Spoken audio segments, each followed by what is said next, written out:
नारियल के जन्म की कहानी। प्राचीन काल में सत्यव्रत नाम के एक राजा राज करते थे। वह प्रतिदिन पूजा पाठ किया करते थे।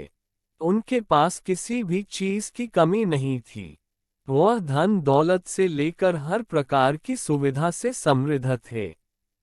हालांकि इसके बावजूद भी राजा की एक अभिलाषा थी जिसे वह पूर्ण की चाह रखते थे।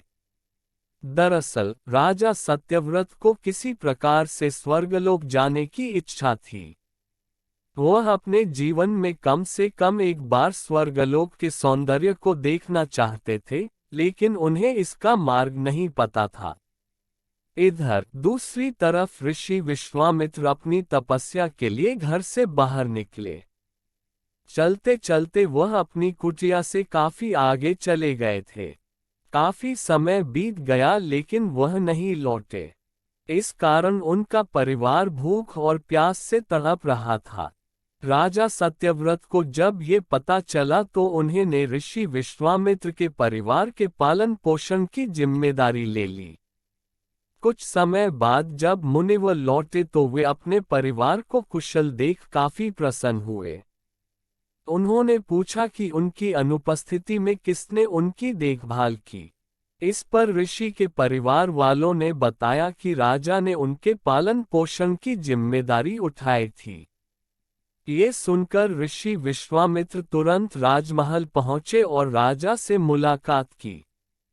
वहां पहुंचकर उन्होंने सबसे पहले महाराज को धन्यवाद कहा। इस पर राजा ने ऋषि अपनी इच्छा पूर्ण होने का आशीर्वाद मांगा।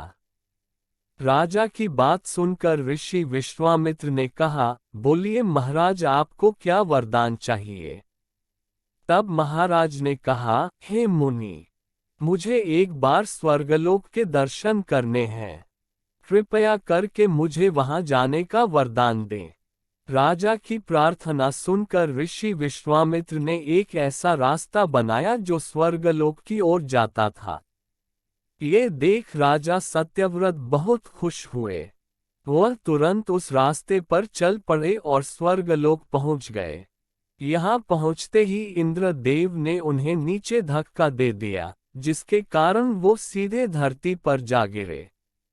राजा ने सत्यव्रत ने तुरंत सारी घटना ऋषि विश्वामित्र बताए। राज की बात सुनकर ऋषि विश्वामित्र गुस्से से आग बबूला हो उठे।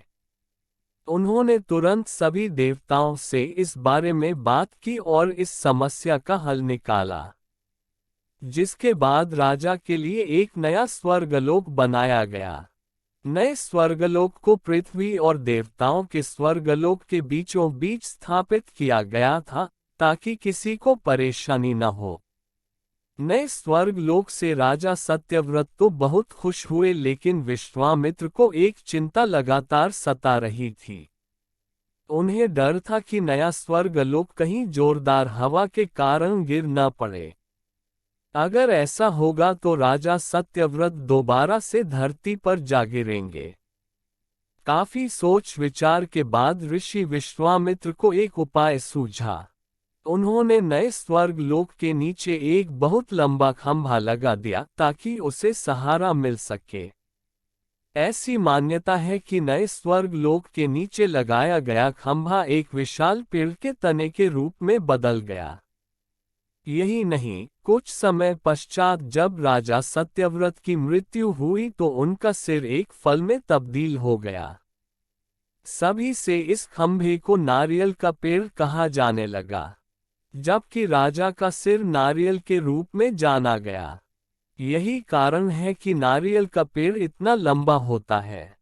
कहानी से सीख। इस कहानी से हमें ये सीख मिलती है कि अगर सच्चे मन से किसी की मदद करें तो हमारी हर ख्वाहिश पूरी हो सकती है।